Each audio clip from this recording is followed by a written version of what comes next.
আমরা তোমাদের চোখে আঙ্গুল দিয়ে দেখিয়েছি আমরাই বাংলাদেশে গণতন্ত্র চাই, তোমরা চাও ভোট ডাকাতি করতে। আসসালামু আলাইকুম ওয়া রাহমাতুল্লাহি ওয়া বারাকাতুহু। প্রিয় দেশবাসী, সাংবাদিক ভাইরা, 11 দলীয় জোটের সম্মানিত নেতৃবৃন্দ, আমরা আল্লাহর কাছে শুকরিয়া জানাচ্ছি যে আল্লাহ তাআলা জনগণের সামনে যারা ভোট ডাকাত তাদেরকে উন্মোচন করতে আমরা সক্ষম হয়েছি। বাংলাদেশে ওরা শুধু ভোট চুরি করে নাই, ডাকাতি করেছে। আমাদের সুস্পষ্ট অনেকগুলো দাবি রয়েছে।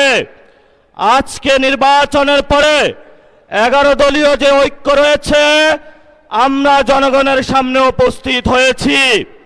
আমরা প্রথমত বলতে চাই, পার্লামেন্টে যে ভোট ডাকাতরা গিয়েছে, জনগণের সামনে আমরা বিরোধী দল হিসাবে হাজির হয়েছি। আমরা রাজপথে থাকব।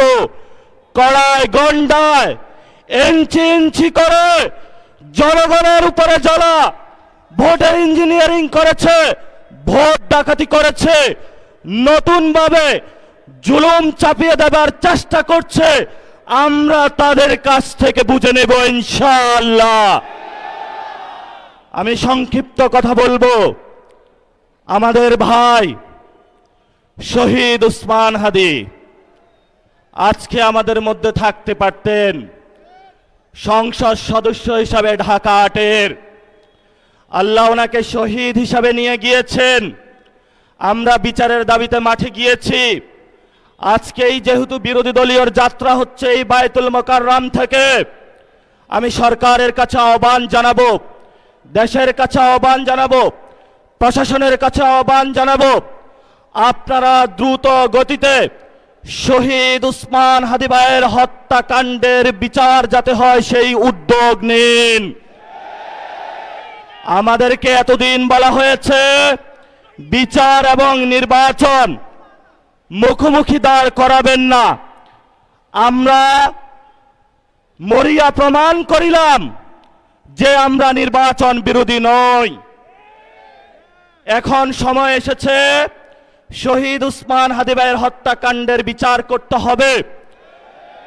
তৎকালীন সময়ে সংস্কারের নিয়ে বলা হয়েছিল, সংস্কার এবং নির্বাচন বিরোধী করার চেষ্টা চালানো হয়েছিল, ট্যাগ দেওয়া হয়েছিল, ওরা নির্বাচন চায় না।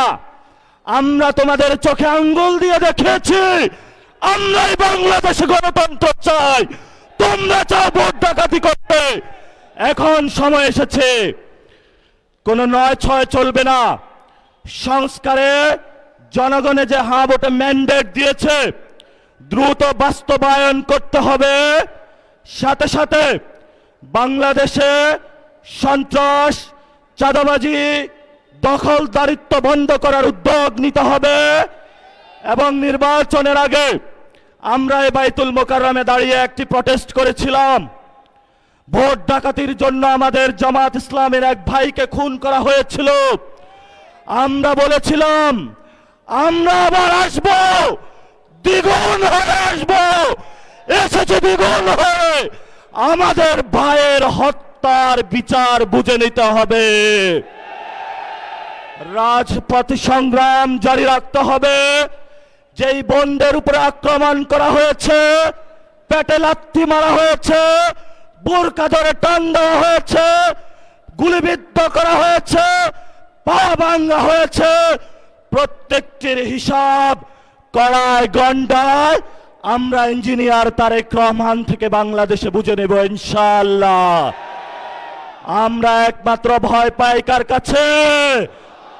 আল্লাহ ছাড়া আমরা কারো কাছে ভয় পাই না। হে মালিক, তুমি আমাদের রক্ষাকারী, তুমি আমাদের রিজিক দাতা। যারা এই বাংলাদেশে জনগণ 17 বছর অপেক্ষা করেছিল, আমাদের অধিকার ছিনিয়ে নিয়েছে, ভোট ডাকাতির মাধ্যমে ভাইদেরকে হত্যা করেছে। আয়েশের মালিক তোমার মালিকের বিচারে আমরা বিচার রেখে গেলাম। তুমি তাদের দৃষ্টান্তমূলক শাস্তি বাংলার মাটিতে জনগণের সামনে করবে। আমরা আজকে তোমার মসজিদের সামনে বিচার রেখে গেলাম। বাংলাদেশের মানুষ হতাশ হবেন না। লা তাহজান ইন্নাল্লাহা মানা, আল্লাহ আমাদের সাথে আছেন, শক্তিমান, ভয় নাই, জয় করব আমরা ইনশাআল্লাহ। দ্বিগুণ হয়ে পার্লামেন্টে যাব। সবাইকে আসসালাম, সবাই দোয়া রাখবেন। আসসালামু আলাইকুম ওয়া রাহমাতুল্লাহি ওয়া বারাকাতুহু।